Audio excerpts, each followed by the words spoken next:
हाँ, आज हम कक्षा 10 काव्यखंड के से पहला पाठ है आपके यहाँ सूरदास से संबंधित है, जो पद नामक शीर्षक से आपकी पुस्तक में संकलित है। आप जाने रहिए कि काव्य में आपको 10 नंबर की व्याख्या करने के लिए आती है। व्याख्या में आपको इसके पद का अर्थ, सबसे पहले आप संकेत लिखते हैं, उसके बाद संदर्भ, फिर प्रसंग, फिर व्याख्या और तत्पश्चात काव्यगत सौंदर्य। जब आप इतने स्टेप पूरे करते हैं तब जाकर के आपको 10 अंक प्राप्त होते हैं। तो आज हम व्याख्या शुरू करेंगे आपके कक्षा 10 के काव्यखंड के पहले पाठ की सूरदास से संबंधित पद नामक शीर्षक से। यह रचना जो है सूरदास की मूल पुस्तक सूरसागर से ली गई है, जिसमें सूरदास जी ने पहले पद में भगवान श्री कृष्ण की वंदना की है कि वे कितने दयालु हैं, इसके बारे में बताया गया है। तो अगर प्रसंग आता है आपको लिखने के लिए तो आप लिखेंगे कि प्रस्तुत पद में सूरदास जी ने भगवान श्री कृष्ण के कमल चरणों की वंदना की है। अब उसके बाद आप व्याख्या शुरू करेंगे। व्याख्या में देखिए सूरदास जी कह रहे हैं, चरण कमल बंदो हरिराई।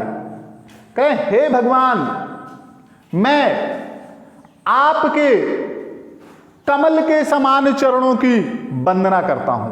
आप ध्यान दीजिएगा कि यहां पर कभी कभी पूछ लिया जाता है चरण कमल।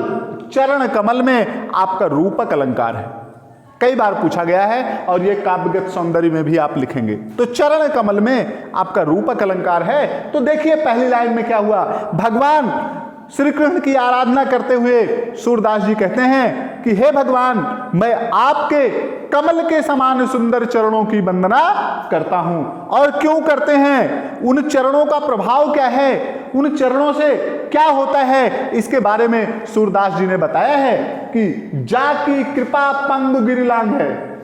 बताया जा की कृपा, यानी जिसकी कृपा से, किसके, जिसके चरणों की कृपा से, भगवान श्री कृष्ण के चरणों की कृपा से पंगु गिरिलंघ है। पंगु माने होता है लंगड़ा, पंगु गिरिलंघ है। गिरि माने होता है पर्वत और लंघे माने होता है लांघना। जिसकी कृपा से लंगड़ा व्यक्ति पर्वत को पार कर जाता है, लांघ जाता है बिना प्रयास के ही। अंधे को सब कुछ दर्शाई, और जिन चरणों की कृपा से अंधा व्यक्ति सब कुछ देखने लगता है। आगे है बहिरव सुने गूंग पुनि बोले।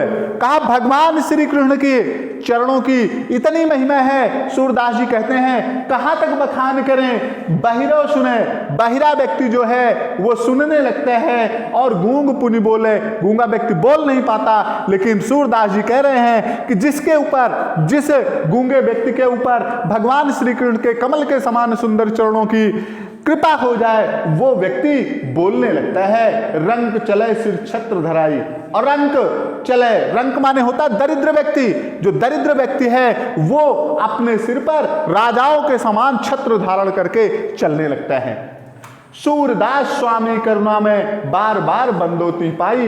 बताया, इसलिए सूरदास जी कहते हैं, बताया कि इतनी कृपा है भगवान श्री कृष्ण के कमल के समान चरणों की कि उनकी कृपा से, अब उनकी कृपा से लंगड़ा व्यक्ति पर्वत को लांघ जाता है, अंधे व्यक्ति को सब कुछ दिखाई पड़ने लगता है, बहिरा व्यक्ति सुनने लगता है, गूंगा व्यक्ति पुनः बोलने लगता है, और दरिद्र व्यक्ति राजा के समान सिर पर छत्र धारण करके चलने लगता है। सूरदास स्वामी करुणामय, सूरदास जी कहते हैं हे भगवान श्री कृष्ण, आप करुणा के सागर हैं। बार बार बंदोती पाई, पाई माने पैर होता है, इसलिए हे भगवान मैं आपके चरण कमलों की वंदना बार बार करता हूं। अगला पद देखिए, उसी में है भाई, इसी क्रम में कि उन्होंने दूसरे पद में बताया है सूरदास जी ने कि अब गति गत कछ कहत ना आवे। यहां देखिए, आप देखा होगा कि हमारे जो ऋषि मुनि हैं वो दो प्रकार के ईश्वर की आराधना करते हैं, या जितने भी धर्म हैं उनके पास केवल दो ही प्रकार के ईश्वर हैं, या तो एक है साकार और एक है निराकार, जिसे कहते हैं आप सगुण ब्रह्म या तो निर्गुण ब्रह्म। सगुण ब्रह्म वो हैं जिनकी कोई ना कोई मूर्ति, जिनका कोई ना कोई आधार बना करके हम पूजा पाठ करते हैं, उनके सामने अपने कष्टों को और अपनी भक्ति को व्यक्त करते हैं, वे सगुण ब्रह्म के उपासक होते हैं। और जिनके जो निराकार ब्रह्म यानी जिसका कोई आकार प्रकार नहीं है, लेकिन वह मानते हैं कि हाँ इस संसार में ईश्वर हैं, उनकी पूजा आराधना करते हैं, उनको मानते हुए पूजा आराधना करते हैं, इसलिए उन्हें निर्गुण ब्रह्म कहा जाता है। तो देखिए कि इस पद में अगर आपको प्रसंग लिखने के लिए आता है तो आप लिखेंगे कि प्रस्तुत पद में सूरदास जी ने निर्गुण ब्रह्म की उपासना करने में अपनी असमर्थता जताई है। सूरदास ने बताया है कि मेरे बस की बात नहीं है कि मैं किसी निर्गुण ब्रह्म की उपासना करूं।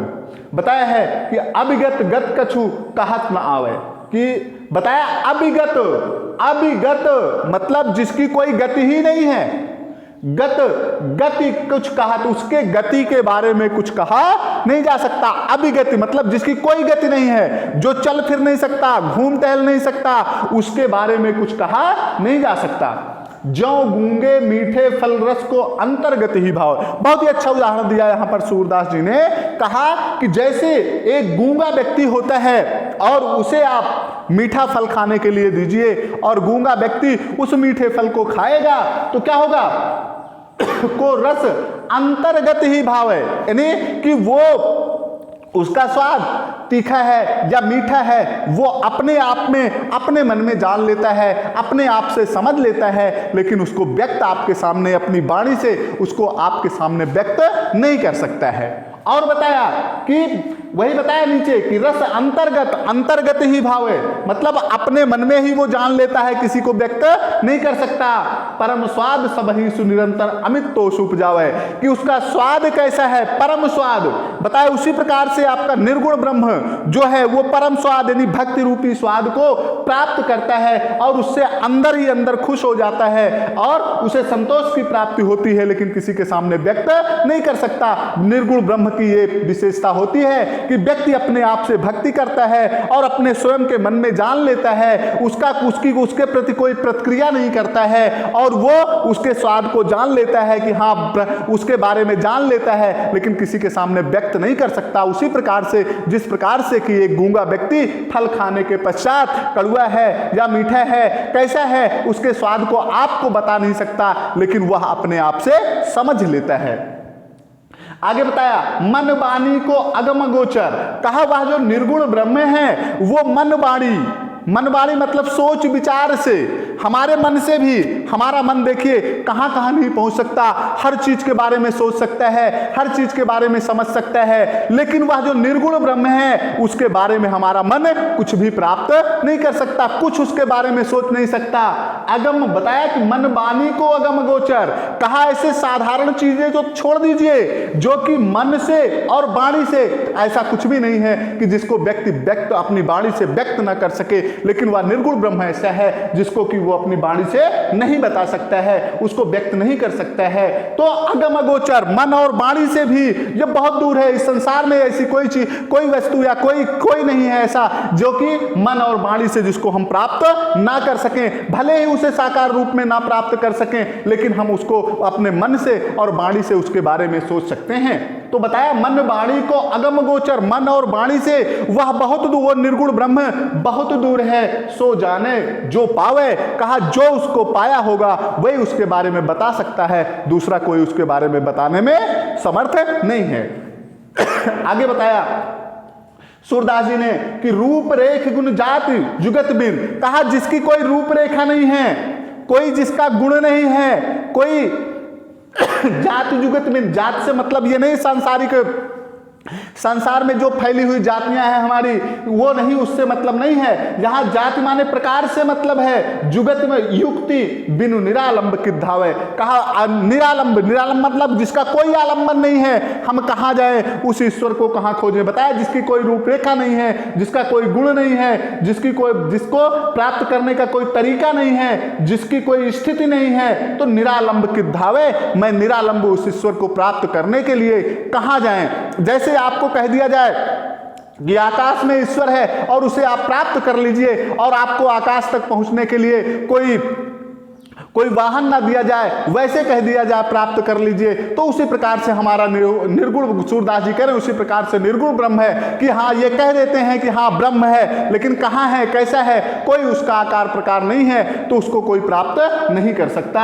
सब विधि अगम विचार ताते सूर सगुन पद गावे, सूरदास जी कहते हैं इसलिए मैं सभी प्रकार से विचार करके, यानी ये सोच करके कि निर्गुण ब्रह्म की उपासना करना मेरे बस की बात नहीं है, सभी प्रकार से विचार करके सूर सगुण पद गावे, सूरदास जी कहते हैं कि इसलिए मैं सगुण पदों का गान करता हूं, निर्गुण ब्रह्म की उपासना नहीं करता। मैं मूर्ति पूजक हूं और मैं मूर्ति की पूजा करता हूं। भगवान श्री कृष्ण की मूर्ति हमारे हृदय में विराजमान है, इसलिए मैं हमेशा सगुण पदों का गान करता हूं। तो ये हो गई भाई आपकी व्याख्या। इसके बाद अब हम कल आपको इसको लिखने का तरीका बताएंगे कि क्या क्या इसमें लिखा जाता है। धन्यवाद।